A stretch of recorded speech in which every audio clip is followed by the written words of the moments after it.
Welcome to this week's Keep Texas Red article, How to Respond to Leftist Media, by Joseph Vargas. If you've read the book, The Democrat Modus Operandi, you already understand a critical rule: never respond directly to a false accusation. Responding directly legitimizes the accusation.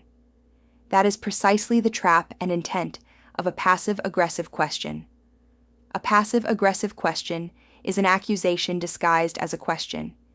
Instead, the correct strategy is to expose and educate. To expose means to identify the false accusation for what it is. To educate means to explain how it's an accusation disguised as a question, why the accusation is being made, and its true objective. The book provides multiple examples of how this works in practice. Unfortunately, many Republican leaders continue to fall into this trap, especially when dealing with left-leaning media. Consider the following real example. During President Trump's first presidency, in a Texas border town, a group of Republicans attended a naturalization ceremony welcoming the new American citizens, most of whom were Hispanic. Predictably, leftist media outlets showed up. It is important to understand that leftist media do not typically attend these events to report objectively. They show up with a political agenda. One reporter approached a Republican and asked, "How can you be talking to these new Hispanic American citizens about the Republican Party when you have a racist in the White House?"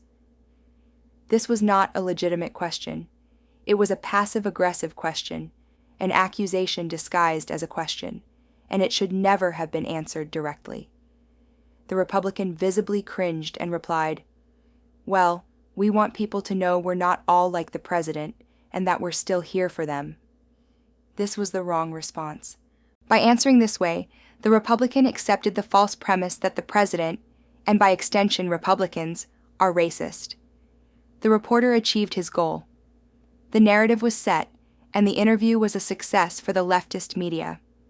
The opportunity to expose and educate was completely missed. A proper response to expose and educate would have sounded more like this. "First of all, Mr. Reporter, I can see by the nature of your question, which in reality is not a question, but an accusation, that you're not actually a reporter. You're a Democrat activist posing as a reporter to push your Democrat agenda. That's okay. I'll respond to your accusation. None of President Trump's policies are racist, but Democrats are unable to defend their failed policies using facts, results, or measurable outcomes. So instead, they shamefully call Republicans racist to distract from their failures. In reality, Democratic policies are oppressive to Hispanics. So, that's exactly why we're here. These people are fleeing corrupt big government countries that made them dependent on the government to control them. And that's exactly what Democratic policies do here in America. They make citizens dependent on the government to control them. Because what the government can give you, the government can also take away. So, if these new citizens vote for Democratic policies, they're voting for exactly the same big government control from which they're fleeing. We figure that's the last thing they would want, and that's why we're here, to welcome them and show them how the Republican Party platform is the one that defends the freedom and opportunity that will make their American dream possible. For more strategies on countering leftist accusations, pick up a copy of the book, The Democrat Modus Operandi, by Joseph Vargas.